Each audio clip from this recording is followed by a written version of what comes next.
I know you feel me. That's our shit. I'm dangling. Yeah, y'all know what it is. It's episode 6 of the motherfucking Swanglin Show. Swanglin Show. It's me, Joshua P. Dunn. This time, the P is for pucker, like what your baby's dad takes straight shots of at the local watering hole. Give me that pucker. In the building with me today, instead of my man Caviar Dick, who is still MIA, we got John, Ellie, and Noah's dad. We got the Blue Devil, the motherfucking Cary, Ohio, Angelo's Pizza veteran, Newkleus. What's happening? What's good, everyone? Now, here we are, episode 6 of the fucking Swanglin Show. This is your third consecutive episode of the Swanglin Show, sitting in the co-host role, having my back like my road dog on many trips that we have taken out here.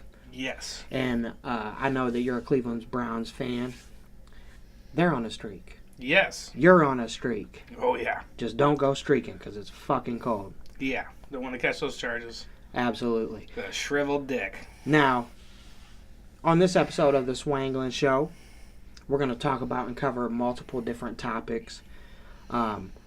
Some that are involved in the news, some that are sports related, some about our government, which is starting to become a very open and ever-running topic right here on the Swanglin Show.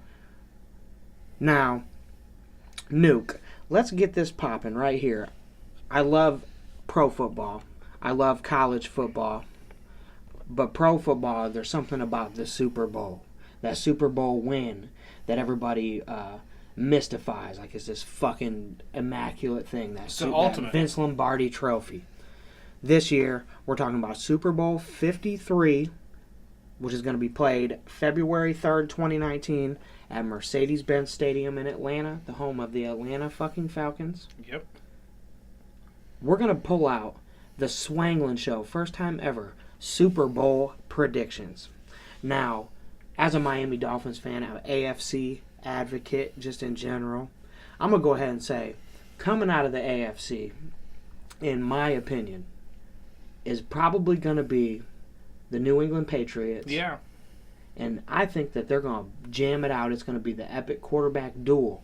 This is my prediction. Joshua Dunn, Super Bowl prediction. You get it here first on the fucking episode 6 of the Swanglin Show. I'm saying Super Bowl 53 in ATL, the home of Pastor Troy. Yes. It's going to be Tom Brady versus Drew Brees, the New England Patriots versus the New Orleans Saints, with, for the second consecutive year, Tommy Boy comes up short. Drew Brees, for the second time, hoists the trophy up high and rides out into the sunset as a champion.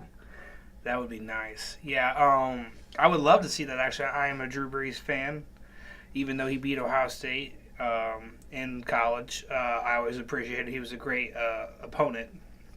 And so he's had a phenomenal career. It'd be great to see him ride out like that. I can't disagree too much with that prediction. I would say I got the Pats in it, and then the Rams is the best defense. So defense wins championships. My prediction would be that the Rams would take the Pats, though, and Brady will be denied again. No predictions as to how and why, but I could see I guess it would be the fact that he's just getting older, you know. So I think his age will show on the big stage, and he'll go out that way. Well, it'll be a different going out party. I think New England, as an organization, is built to be there, but I think from the personnel standpoint, with them losing Josh Gordon, I think that the writing is on the wall that the weapons might not quite be there if they face a team like New Orleans, who have weapons galore. Yeah. Or they face a team like the LA Rams, who really went out and spent the money to beef their defense up to where they are really going to put some pressure on him. And as a Dolphins fan, I want to see Tom Brady lose. As a Buckeyes fan, I've always wanted to see Tom Brady lose. That's just how I feel. I know deep down there, you can hold him in that conversation of, oh, he's the greatest. Yeah. Because of his amount of rings. And it would be great, I feel like, to witness that accolade in our lifetime of somebody being, the Michael Jordan, quote-unquote, of football. And that's cool. right? But I think the dude acts like a bitch when it comes to sportsmanship. Yes. You know what I'm saying? I think he's got a terrible attitude. And I hope a young team like the LA Rams or a young team like Patrick Mahomes and the Kansas City Chiefs really just spank his fucking ass in the playoffs. Yeah, it would be nice to see them not be in the Super Bowl, but it has nothing to do with Brady. Well, it does in a sense, but it's mainly to do with Belichick. Belichick schematically is the best coach there is in the NFL, maybe NFL history, and he cheats left and right, so he's got advantages that we don't even know about, let alone being schematically a genius. So now, how does that make you feel being a Cleveland Browns fan to see Bill Belichick be so successful in New England after his tenure as head coach of the Cleveland Browns? Well, I mean, I wish him the best and stuff. You know, he is the best, and we should have kept him. We should have given him everything he needed. Whatever, you know, I don't know the whole situation. I was kind of a kid then. I don't know the particulars, but we should have given him everything. We should have kept him. Well, you know, it's like the way I look at it is this: there has to be a changing of the guard. No dynasty lasts forever in the sports world. We've seen it in our lifetime with teams, the San Francisco 49ers. We saw a great run with Green Bay, a great run with Denver, Cowboys. Great run with Dallas. All these teams that have put together great runs, but none of them have even held side by side with New England. They don't compare. It's in American modern sports history. There's probably the Spurs maybe making the playoffs all those years in a row.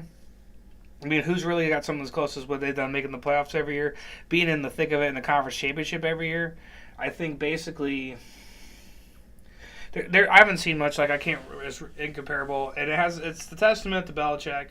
Even if he's cheating, I'm sure other people are cheating as well. He's not the only one. But whatever he's doing, it's just amazing. Like I've seen games where I didn't really think I thought where he was outmatched, and he had phenomenal game plans that have evened the odds, and that's why I never count Belichick out. Even when Brady's gone, I won't count Belichick out. It will be interesting to see how things play out over the next couple seasons to see how their transition into a new leader of their team is going to be. And hopefully, as a Dolphins fan, that will be, you know, the Nancy Kerrigan scenario to the fucking New England Patriots and why me.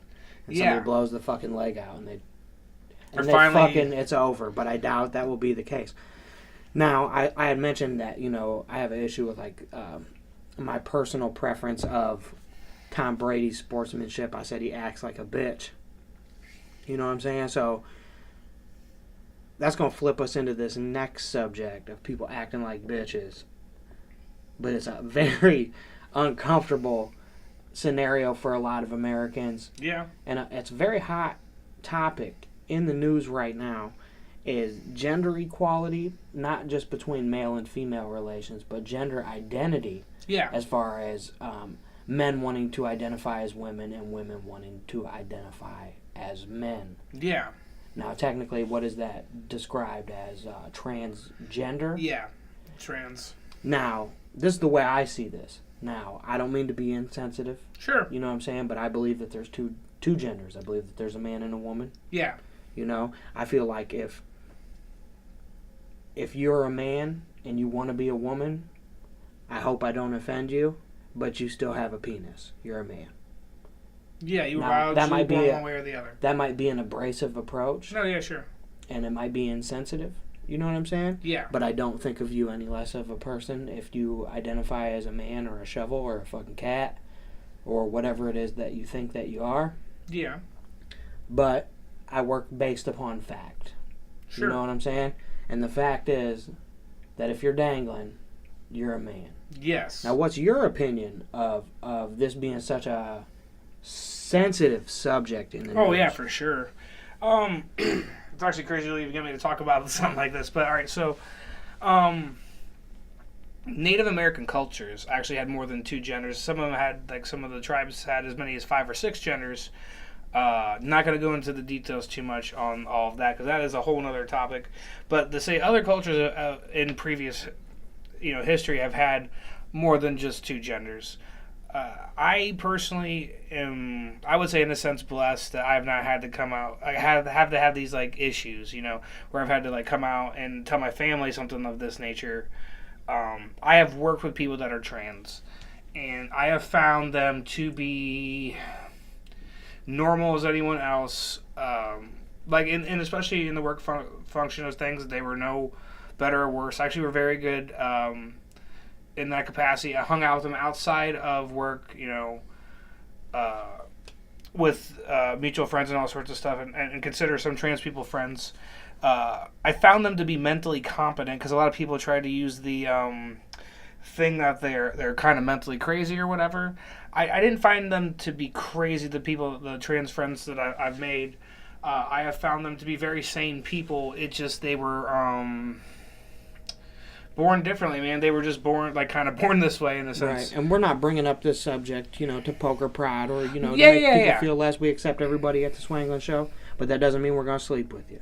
Listen, in life, there's nothing wrong with being ignorant on an issue and not knowing something, and there's nothing wrong with changing your opinion on the issue upon learning facts and gaining life experience. And you should be pushing towards experiencing and learning those things, because you never know what you're going to find out.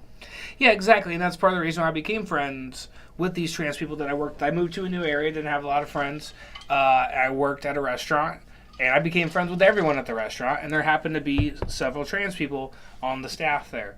And so we all hung out together and did things together, and I still have lifelong friends, from that place. And so it's the first trans people I ever personally encountered where I could say I had met a trans person. Not only that, I got to interact with them.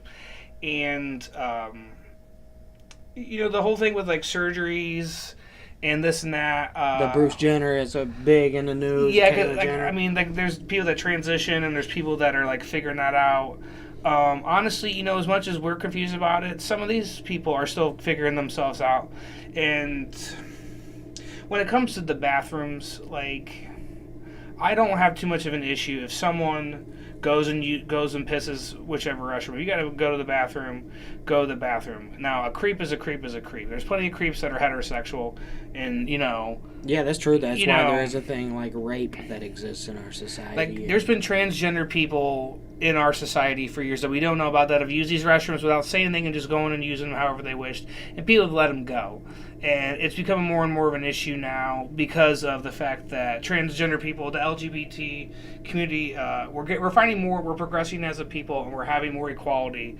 And so with that, we're having these questions about what is a trans person. Like, people like this before would have been forced to choose a gender at birth and would have stuck with it with the consultation of a doctor and a family, or even sent away to, like, some kind of school or something, like a few generations back.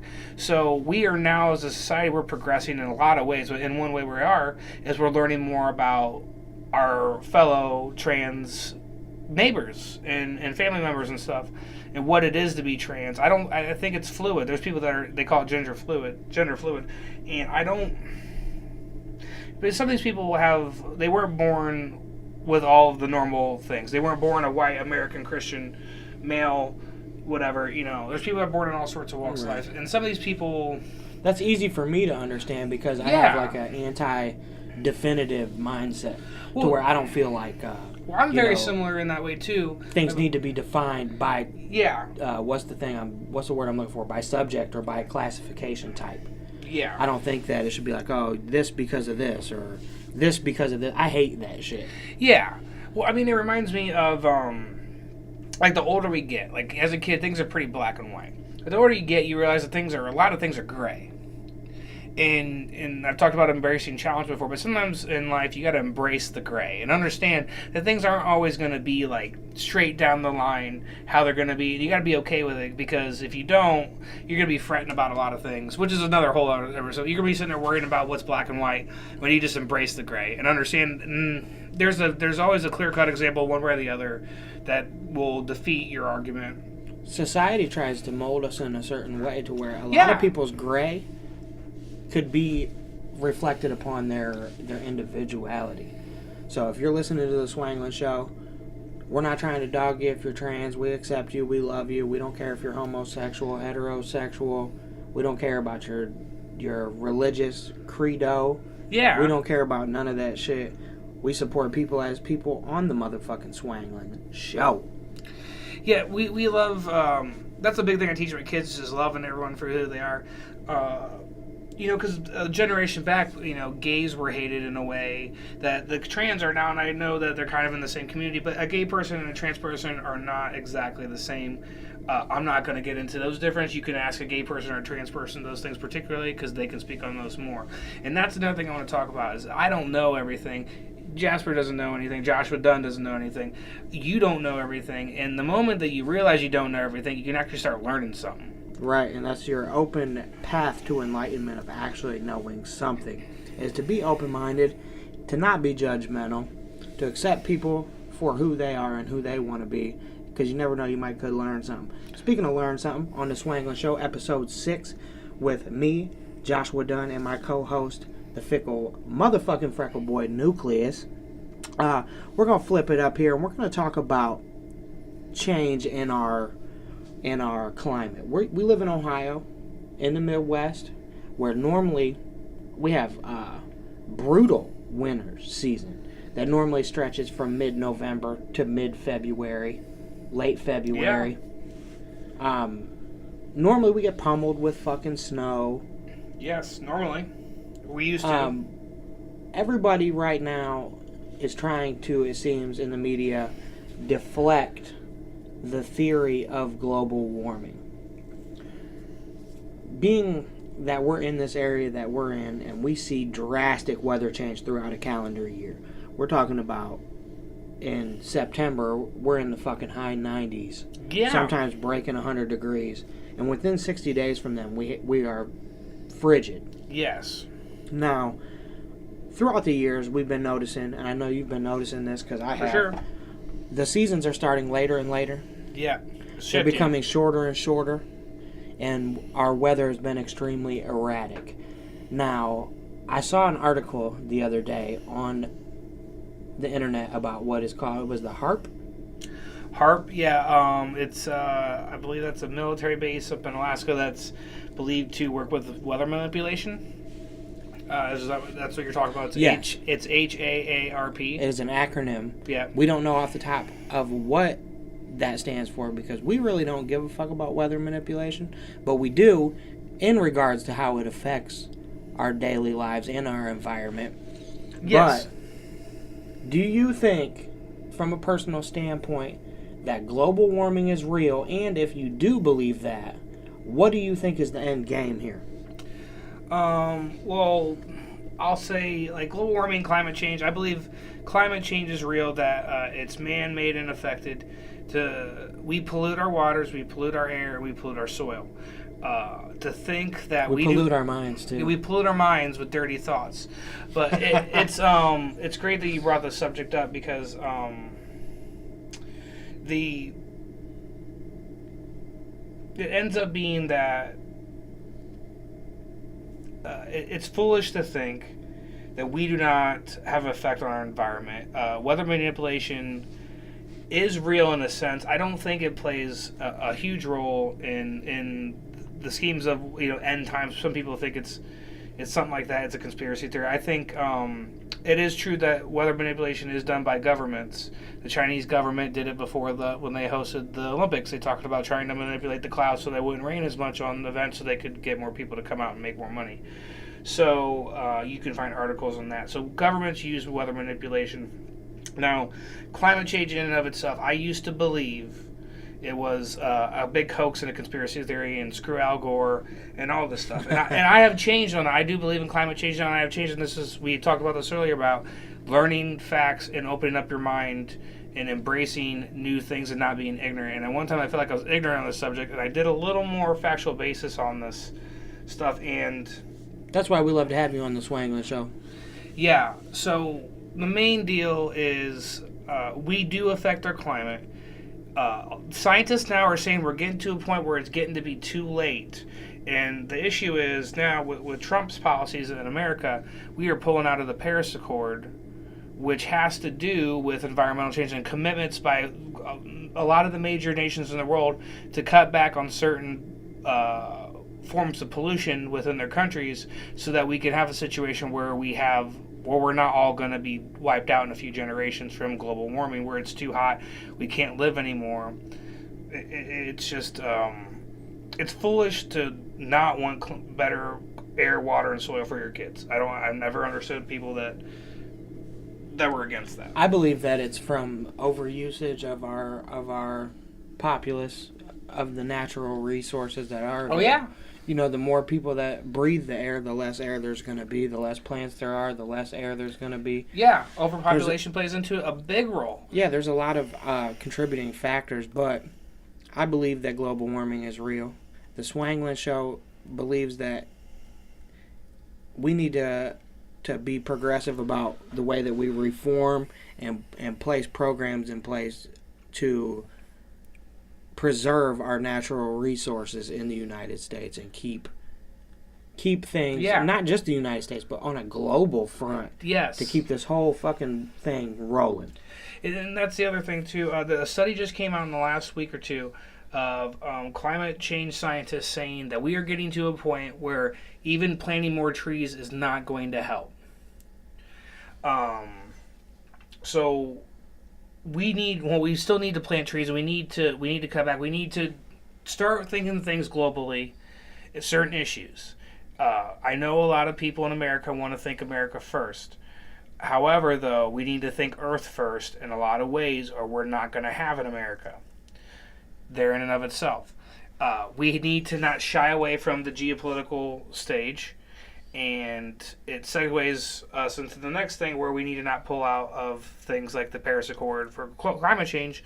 We also need to not pull out of Syria, as far as the United States does in the military aspect. Now, we're talking about, we just switched from the topic of weather change and climate control, global warming, etc., segued into the United States recently made an announcement from the chief executive officer and president of this wonderful land that we live in, Donald Trump, talking about the United States is pulling and removing all military presence from the country of Syria. Yeah. This is a very important in the geopolitical landscape of the world in relation to oil, and also in relation to a religious war that has been hundreds and hundreds of years deep. Now, what's your opinion on us removing our military presence in Syria? Well, years ago when we intervened originally, I was against it. Having studied since and becoming more knowledgeable on it, I understand why we did go into Syria to begin with. So, my opinion on it is a very bad move since we've committed. We cannot shy away on the global scale from terrible dictators oppressing their people. I understand that the United States in and of itself works with other governments that are oppressive to their people. I think we should also be strict and strict in our relations with them to fix that. That being said, Syria is led by a guy named Bashar al-Assad. He has been known to gas his own people, dissidents of his. Tyranny. Yeah, he's a tyrant. He's a tyrant. He's a dictator. He's not a good man. He oppresses his people. Like I've said, he's been known to use chemical weapons repeatedly. And this is documented throughout the world. By the United Nations, humanitarian organizations like this, like serious stuff. And this has gone on for over a decade now. But it's gotten to be, he'd used it before, and he'd been sanctioned this and that, and then anytime that they kind of have these uprisings or whatever, he starts gassing his people. So what has happened, he's been so oppressive, there's been a resistance. Rebels have tried to overthrow him. The Obama administration supported these rebels, along with a lot of other nations. Russia chose to back Assad. And so it's kind of like back to the old Cold War where we have to pick on one side and Russia's picking another. So, but the interesting thing about the Syrian civil war is that it is not a two-sided war. There are two other sides to this war. ISIS, or ISIL, the Islamic State, has came in, and they want a piece of the pie in Syria too. Now, anybody that's, if you've been paying attention to American media for the last fucking 10 years, you're well aware of ISIS. You're well aware of Islamic radical groups and what our media portrays them to be, which may not necessarily, based upon the perspective in which you look at them, may not be true. with the way that we've spent them. But when our country dealt with the terror attack, Yeah. it started the whole fear mongering and Oh, a lot yeah. of stuff through our media. So a lot of average American people have this disdain, and they have this very uneducated view of the Muslim faith and the people that practice it. Yeah, and ISIS, or the Islamic State, is an Islamic caliphate, and so they are basically the type of Islam they preach. I wouldn't even call it Islam. I would say it's a radical hybrid. It's radical. It's not what I believe true Islam is. They've hijacked the religion, and they're educating poorly knowledged villagers to oppress to combat the American invasion and Western invasion of these cultures in a whole, in the Middle East and the greater Arabia area. And so ISIS, what they have done is, since the war in Iraq and Afghanistan, and we're over there, and we've had American intervention in the Middle East. We've created a lot of martyrs, which has created a lot more recruits. Which, as we've destroyed Al Qaeda and the Taliban's still around, but as we've destroyed various terror groups, other ones have spread, which led to the breeding ground of ISIS. ISIS is an anomaly in and of themselves. We could go and have a whole thing on them. But they are the third factor in the Syrian civil war. What is the fourth? There is a fourth, yes, and it is the Kurdish people. They have a pocket of Syria is theirs, and they kind of control and try to keep out ISIS. They also have area in Iraq and Turkey, and a couple other places. But And now this fourth angle, yeah, the Kurds, is something that there's a lot that plays into their role in this. And actually, on episode 7 of the Swanglin Show, we're going to dig more into just the aspect of the Kurd. Yeah, the Kurdish people. The Kurdish yeah. society in general. Now, Yes. I don't mean to interrupt you, Sure. but this is episode 6 of the motherfucking Swanglin Show. It's Swanglin Joshua P. Dunn. Show. The P is for pucker, because that's what your baby's daddy is drinking straight at the local bar. Now, I got my co-host Newkleus in the building. We're talking about the United States pulling military presence from spots Syria. in the Middle East, Syria specifically. Yep. Do you think that from a militarization standpoint that this was a mistake? Yes, it was a mistake because we've already committed to thwarting Assad. We had promised these rebels we were going to wipe out this man that's killing their people in this nation, and we've left them to be slaughtered now. And the Kurds is another reason why I'm upset with the decision, because the Kurds had fought. The Kurdish people live in various countries, all in this one particular area called Kurdistan, and the Iraqi Kurds, which had fought really hard for America, and Trump had pulled our troops out there and had he had not supported Iraqi Kurdistan having their own country and their independence. And yeah, we want to know why you did what you did. It ain't because you forgot. No, yeah, because there was a deal. The Kurds have held up their end of the deal as far as helping American troops over there, and in return they were going to get their own nation. This shit's wild, man, and we're Yeah. gonna keep following this story as it develops, Yeah. and because we got love for all human race, all people of any religious or nationality background. We fuck with you at the Swanglin Show no matter what. Right now, I want to get into the story, Nuke. We're gonna take a little small stroll down memory lane Yes. here, and we're gonna flip it up. Back in the day, we're doing our run, traveling a lot, doing shows. We used to come together, myself, you, CJ, For years. Young, Prof, a bunch of us, the homies down in Arkansas, you know what I'm saying, the homie Yeah. Vice down in Florida. We have all these stories and crazy shit, right? Yep. Well, you were talking about almost like the forgetfulness in a way Yeah. of the way that our commitment to certain militarization in areas they just abruptly quit. Yeah. Right, so it made me think of a certain story from our conquest across the country. In the future, we're going to have the homie JL Kyle come on and talk about some of our experiences in this specific market that the story resides in. I'm talking about a trip that we had made to Charleston, West Virginia. Yeah. At the time, our team is scattered throughout the country. Yes. You know, so we're linking up in different spots to ride with each other, and we're doing all types of shit. So for this particular trip, my living quarters was the central location, the meeting grounds for everybody before we took the trip. The final move, 3-hour drive from Columbus, Ohio to Charleston, West Virginia.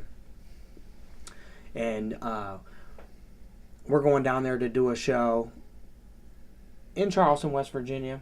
Yeah. So we're about 4 deep in the vehicle, you know, and we kind of play a certain kind of vibe when we're on the road and we're making these trips. We listen to music. In some instances, we'll be writing in the car. Yep. Some instances, we'll be, talking marketing approach and stuff. And we kind of like to assign different things to different people so nobody gets overloaded on our trip. Yeah. Keep everything organized and smooth and planned well. Well, on this specific trip that I'm talking about, I had, being a fan of an acceptor of botany and all things floral, had pre-twisted several doobies, put them in a cigarette pack. I'm like, okay, this is what we're going to do for the trip. We got straight pre-roll. We're going to chief on the way. We're going to chief when we get to the venue. We're going to have something to burn at the hotel. We're going to have something to burn on the fucking way home, right? Yeah. I hand this cigarette pack off to Nuke. And I'm like, here, man, this is your one job. Put this in your pocket. We're going to leave in 5 minutes. We get, about an hour into our 3-hour drive. I'm like, hey, Kyle, what's up, dog? Put some fire to one of them L's, and then it's dun, dun, dun. Fuck. What did you forget? Oh, man. I dropped the ball. You had one job, Kyle. I had one job, and I fucked that one up. And I felt so bad about that, too. And you should have known that later in life I was going to bring it up on the fucking Swanglin show. Oh, God. And put it out to the world. What am I, a masochist? Do I want to hurt you for the things that you've done and the crimes that you have committed against our friendship? Yeah, dude, I screwed up, man. Bottom line, dude. And that trip, it went off without a hitch, but, I mean, it'd have been a lot cooler if we'd have had them with us, for sure. Exactly. And the whole moral of the story is priority. Yes. What are your priorities as a person, as a listener of the Swanglin show? You got to handle your motherfucking business. That's part of the message of the official People's Podcast, the Swanglin show, with Joshua P. Dunn and my co-host from Cary, Ohio. Yep. Newkleus is in the building. We want to make sure that as we're going forward in this new year of 2019, that everybody's staying focused, everybody's staying positive, everybody's uplifting their team, their family, their people, and getting straight to the motherfucking money through all forms legal. We don't want to see people going to prison. We don't want to see people being involved in random acts of violence. We want to see people making a conscious effort to grow themselves physically, mentally, spiritually, whatever way that you want to push yourself in your life and make strides and it's become better. It's 2019 now, bro. We got your back at the Swanglin show. So we want you to take a moment right now, pause this motherfucking show, reflect upon what you have on your plate in front of you, and make a strategic plan to X everything out like a shinobi ninja with a sword. Yeah, dude. One at a time. You think that's the best approach that people could take going forward in 2019 is to continue listening to the Swanglin show? Do you think that will bring prosperity? Oh, that's a fact, dude. I know if you listen to the Swanglin show, you will be a more prosperous person by the end of the next calendar year, for sure. I think that if you listen to the Swanglin show, your complexion will improve. If you used to have acne, not anymore. Yeah, dude. People used to look at you sideways because your eyes kind of sit a little crooked. It's going to straighten out. You'll be fucking radiant. Thanks to Kyle Holsinger, a.k.a. Newkleus, on the Swanglin show. Now, we're talking about smoking weed on road trips and shit. Yeah. Which isn't the most responsible thing per se. But, in our society, in America, 2018, 2019, we're talking about marijuana is now as socially acceptable as a cigarette. Now, coming from where we come from, stemming in our childhood, What's up, dude? What are you doing? We're recording a podcast, buddy. You need to go upstairs. I love you. Go upstairs. Go to bed. It's way past your bedtime. Okay. And okay, now, it is just as socially acceptable for people to smoke a joint in today's world as it is a cigarette. And you see legislation being passed in multiple places across the country, which exists in some areas within the United States of full legalization yeah, and complete decriminalization of and medicinal use of marijuana. It's a item that affects us personally as people that enjoy to smoke marijuana, as everyone else does in this fucking world. yes, I enjoy smoking marijuana. That is a fact. I also enjoy eating edible things that are made stemming from the psychoactive element THC, which you can find within the flower of the marijuana plant. Now, Yep. right now in Ohio, it is something that is being talked about. We had passed a medicinal marijuana law in the state of Ohio that would allow for the opening of dispensaries for medical use and things like that. Now, we're seeing in different areas of the country lobbying. We're seeing people wanting to reverse and flip around these bills that are being passed and see people be prosecuted, and a lot of different scenarios happening due to there not being much legislation at a federal level of what people's rights should be in regards to fucking smoking marijuana. Well, the federal government has a very strict policy on that. It's a Schedule 1 drug. First and foremost, they consider it as bad as heroin. It's an opiate, and it isn't an opiate, but it is on the same schedule in drugs as an opiate. And so the Department of Justice, who is the one who prosecutes these type of crimes, has the stance that they will prosecute this. But for a federal crime of this, they're not looking for drug dealers. You're not going to have the feds coming at you, the ATF or somebody coming at you for dealing pot. You'd have to deal a lot of fucking pot for that to happen. So it seems like a lot of the federal raids usually will go on at dispensaries and medical places and stuff like that. And you can talk about Bush and Obama and Trump and who's policed more and this and that. But at some point, when it became legal, whether Congress legalizes it and we have a deal where there's no longer a federal prosecution of it in any way, shape, or form, where it gets taken off Schedule 1 or something, or whether enough states legalize it to where it'll be ratified in such a way, which it can happen as well. Absolutely. It can be ratified in such a way where basically the rest of the country will just sign off on it and just say cool. And now, do you think that we'll come to a point in our lifetimes where we'll see full acceptance from the United States government as far as our right to want to consume cannabis? If I think in the next quarter century, I think in the next 15 years it'll be illegal over in the United States, probably the next decade. I would love to see that as somebody that I enjoy the. For me, I started smoking when I was young, like 13, 14 years old. And ever since, when you're at that age, there's a lot of pressure as far as alcohol with partying with friends, and you start becoming aware to street drugs and all this different stuff. And smoking marijuana was good for me because it deferred me from wanting to do other drugs, because I liked smoking weed so much, the way it made me feel, the way it helped me with my anxiety, the way it helped me focus on the tasks at hand. Sure. And I also loved it because of the community aspect of it. I made friends because of it.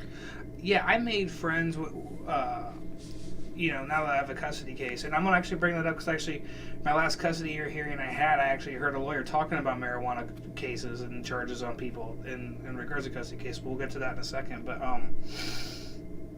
yeah, like I've met a lot of friends from all walks of life that smoke weed and that I've smoked weed with over the years in all sorts of places. And people that you'd never guessed, and some of them you could have spotted right off and known. And so it just I don't know what's the train of thought there, but I've met so many people over the years that way, and wouldn't have met them any other way, so I was very thankful for that. Well, it's like a scenario that we're talking about on the Swanglin show. We are pro cannabis all the way. You know what I'm saying? We want to see in America people be able to use medicine of their choice. We want to see you be able to get high as the motherfucking sky on some weed if that's what you feel like doing. We're on the Swanglin show, episode 6. It's Joshua Dunn. I got my special guest on the show, live and direct, Austin, Texas veteran, the Culprit's in the house. What's up, bro? Yes, sir. What it do? What it look like? Hey, it looks like something. It definitely looks like something, man. What's going on with you, my guy? Oh, man, same old thing. Just living life, trying to do me as I usually do. How's it been with you and the squad? Hey, everything is moving accordingly. I can say that much. It's you know how it is, man. There's always a lot to tend to. Yes, sir. Yes, sir. Hell yeah. Well, hey, man, I got you on the horn. I want to let you know that I appreciate you taking time out of your day. It was kind of rough for us to link up there.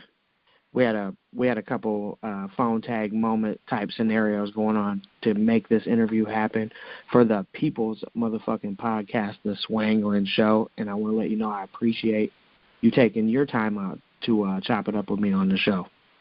Oh, yeah, man. Absolutely, man. I appreciate you for having me, man. Feels good to be here. Feels good to be able to talk to you again. It's been a little minute and shit, but, time ain't nothing. Same old thing, same time, same place. Yes, sir. It's always love. I want to talk about this project you got out right now, man, this superhero villain album. Oh, yeah. Oh, yeah. Tell Just me dropped. about it, man. What's up with this? Oh, yeah, man. So, most of my music career, many of my projects have been basically around the same kind of concept because of my alias that I have from the Culprit, Lucifix, which is a cross between Lucifer and Crucifix. I always feel like my life is a roller coaster. It's ups and downs, the good and the bad, the hero, the villain. And so it's kind of an epitome of that entire concept just raveled into one project. Oh, that's what's up. And now I've heard the project. I've been listening to it. And sonically, it really does sound like that, too. Oh, yeah, man. Production-wise, I got Anno Domini and Anno Domini Nation produced the entire project. I'm part of the Platinum Circle production squad. And, I like to have a consistency for cohesiveness on my project. Yeah. So I like to be able to collaborate with multiple producers, but at the same time, I think it really does something for the project to have one, cohesive sound for the whole project. And he really did provide me with that kind of sound. So, shout out to Anno Domini for being able to lace me with solid quality production for this project. My man Rob Ellis, a.k.a., better known as I Am Trouble. Yes, sir. We just had his Bulger Bloodline homies, Magic Deuce and Dan the Saltine, on the show. Oh, yeah, man. And that's my brother right there, DTS. Danny Cracker, Dan the Saltine. That's my brother. Shout out Danny. And that's who laced me up with Rob. So shout out to Danny too, because without him, this doesn't happen. So, I mean, the connections go all across the map for sure. They really do. Oh yeah, and speaking of that, I'm gonna skip around here a second. I'm gonna talk about where we linked. We linked through you're in Texas, I'm in Ohio, and we linked through my boy Rage from Arkansas, rest in peace, the Mr. Rage, you know what I'm saying? And the first time I ever heard you on wax was on one of Rage's records, and I produced a song. It's called Bloodstains. Do you remember that song? Man, I don't believe we ever released that track. I still have the master copy of it. I got it too, for sure. We really do need to put that on the people's heads and shit, because they don't know that. But yeah, man, Rage, he's an inspiration to me still to this day, man, just because of his not give a fuck attitude. And he put it all out there. He put his heart on his sleeve. He put his attitude out there for the whole world to see it and take it for what it's worth. So, you know, R.I.P. to my man Rage. You know, that was my dude right there. And I know that was your ace and shit. So, you know, I mean, it feels good to be able to still be able to link with you and the whole conspiracy squad, because, you know, it makes me feel like I'm still connected to the man somehow. Oh yeah, and that's what Dude was all about, really. When it came down to it, was connecting people through music. Man, he was in the studio with everybody. Man, that man put out so many mixtapes. People that may not know, you know, Slip and Slide DJs put him down, and shit, he put a lot of people down, including myself.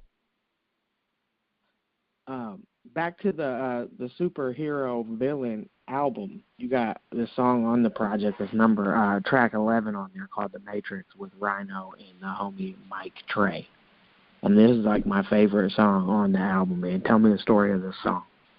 Wow. Okay, look, I'm glad that you asked, because, you know, I've been doing music with Mike Trey since 2004, which is right around the time that I met the homie Rhino. And anyone from Austin, Texas that really knows their hip-hop, the man is a legend.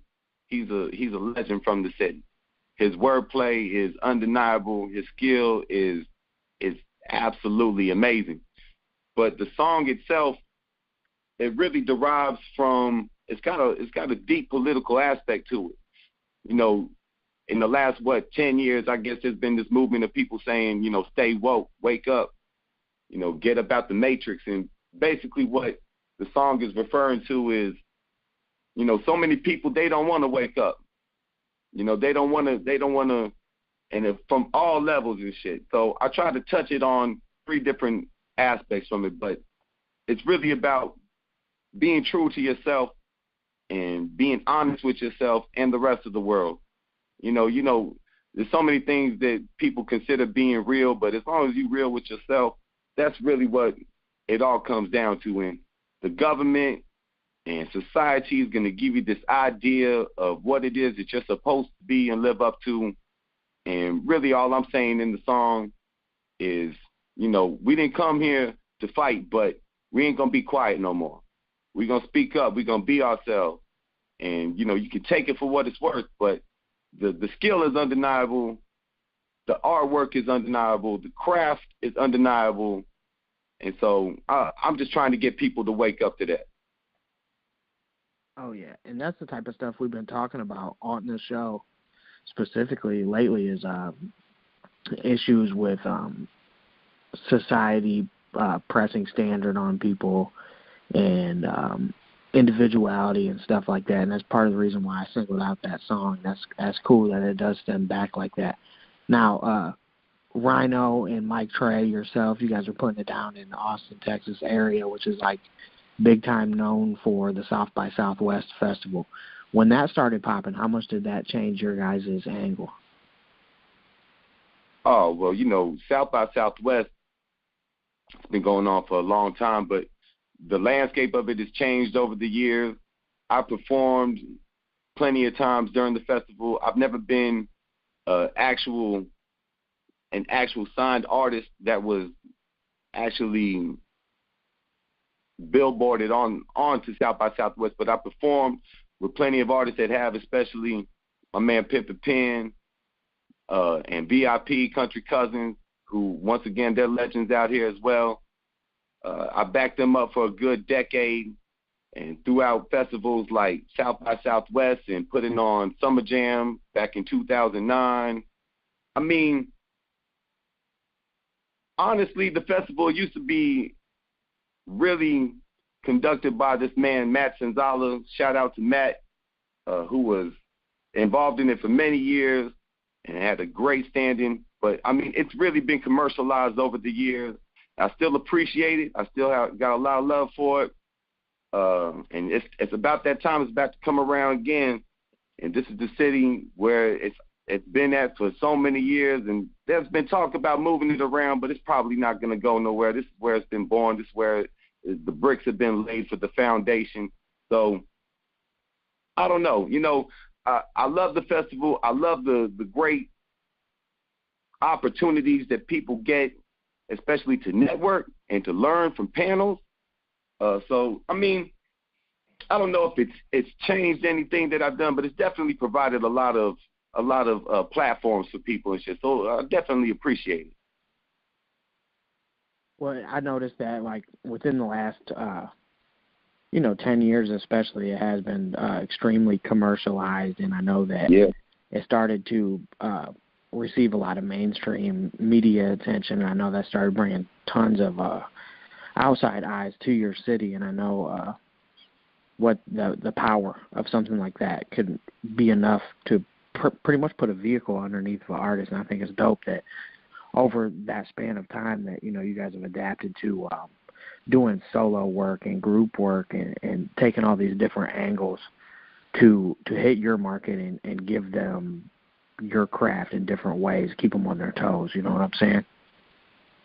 Oh, yeah, man. It's definitely a great vehicle for any artist up and coming. It's not just for this area either. People come not only just from surrounding cities and areas in Texas, but, I mean, they literally come from all over the world for this festival. So, I mean, for anything negative to be said about it, there's like 10 times more positive things to be said about it. So I don't know exactly who's steering everything for the festival this year or who's been doing it for the last couple of years because, like I said, the last guy who I really had a lot of respect for, he still does some podcast work himself and shit. He stepped away once it started becoming so commercialized. A lot of the doors were kind of being shut to a lot of the local artists. But, I mean, you just got to get your foot in there, man. Where there's opportunity, you got to not just knock on the door. You got to bust that bitch down and stuff. So, I mean, it's still a great festival, even though it's been commercialized. Still great opportunity for any artist coming from anywhere, basically. Well, I think a lot of festivals have turned into that, like, commercial format. Right, same thing with, like, AC3 and, I mean, all kinds of these festivals. Those probably the two that stand out to me the most is the AC3 festival down in Atlanta, which I still look forward to being able to attend. Hopefully this will be my year, but, we're just going to keep it moving, and it's one step at a time for me still. Oh, yeah. Well, the people that are listening to this right now, episode 6 of the Swanglin Show with myself, Joshua Dunn, Newkleus, Mike Trey, you need to get on iTunes or Spotify or wherever it is that you're jamming your music and check out this superhero villain album from the motherfucking Culprit. It's customary for us on the Swanglin Show with our special guests is we give you the floor to air it out and let all the listeners know where they can find your music. You can shout out your people, your area, man. You know what I'm saying? Just go ahead and ring it out real good for the people, man. Oh, yeah, man, absolutely. This the Culprit. Really, you can find my music anywhere, on any platform, from Spotify, Apple Music, Tidal, iHeartRadio, Bandcamp. I have my own website, theculprit.com. It's spelled THE-CULPRIT.com. Once again, that's THE-CULPRIT.com. You can check me out on YouTube, SoundCloud. Really, the music's everywhere. And it's not just that. I got a group, an award-winning group. We've won countless performance awards, including Group of the Year at the ATX Hip Hop Awards in 2016, known as the Super Friends. The Super Friends, bitch. Oh, what was that? The Super Friends, bitch. Yeah, man, the Super Friends. And we got a new album coming out this year. We just finished mixing and mastering. Everything got done. It's a phenomenal album. It's going to be titled Great Power, coming out this year. Shout out Willie B, Chris Barnes, Mr. MVP, Mr. Moses, Mike Trey. We all putting in work this year. And speaking of Mike Trey, my counterpart, we also just signed a record contract with College of Hip Hop Knowledge Records, a local record company that's up and thriving, been doing great things for the community. We're known as Sound of the Underground, SOTU, and you can look us up at the Culprit and Mike Trey on IG, or if you can look up SOTU or Sound of the Underground on Facebook. We got a lot of shit coming. We about to shoot videos and drop our brand new EP coming out soon. And just to let y'all know, I got an album coming out for every month this fucking year. I guarantee you. I got 5 solo albums already ready to go. My man Trouble, Rob Ellis, is mixing Sound of the Underground Part 3. Our third mixtape that we're putting out, we put one out in 2006. We put one out in 2012. We're putting one out in 2019, along with the EP that we're about to record. Oh, man, it's just so much stuff. I don't know if I got enough time to even say everything. I got a duo coming out with Texas Blue called Louie and the Fat Boy. I mean, it's a lot of stuff coming, man. Y'all check me out. Look up the name The Culprit on any platform, and you're going to see me popping up. Oh, yeah, it's going down. Swanglin Show, episode 6. Once again, it's Joshua Dunn on the line with the motherfucking Culprit. Yeah. Swang. I know you feel me. Swang. Hey, swang. That's all shit. I'm dangling like a broken arm. I got no regard like I'm famous. I stay stankin' like an open jar. Candy kush for my sweet tooth. Optimo is my shell of preference. We make waves like